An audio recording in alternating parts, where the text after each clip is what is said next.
it's Tip Tuesday, and I wanted to use this time to show everyone a good way to get rid of a lot of common issues like scoliosis and sciatica by regaining control of our side body. This response is often called trauma response, and you'll see it with one hip higher than the other, or a rotation in the hip. So I wanted to show you a quick move called the side curl to help release that and help get rid of the pain that you may be experiencing today. And in the future, if you seem to find that one leg is longer than the other, this is a really good way to even out your legs. So super simple. You're going to lay on your side. Either side works best. You probably want to start on the side that's the highest because that's going to be the one that's most contracted, with the highest side up. So you want to make sure that you're at 90-degree angles. So I'm going to see how I'm kind of rotating here. I'm going to push my shoulder back so I'm stacked properly.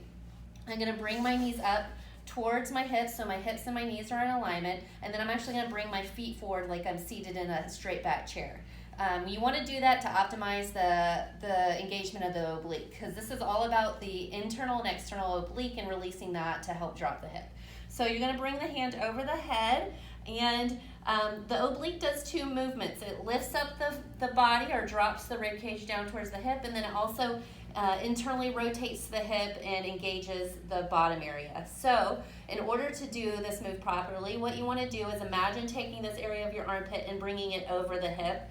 And it's not a straining of the neck, it's all coming from the side. So you're going to bring the upper body up and the top foot off the bottom foot simultaneously, and you can even put your bottom hand kind of on the oblique to make sure you're engaging it. And then very, very, very, very slowly, you're going to reteach it how to lengthen out.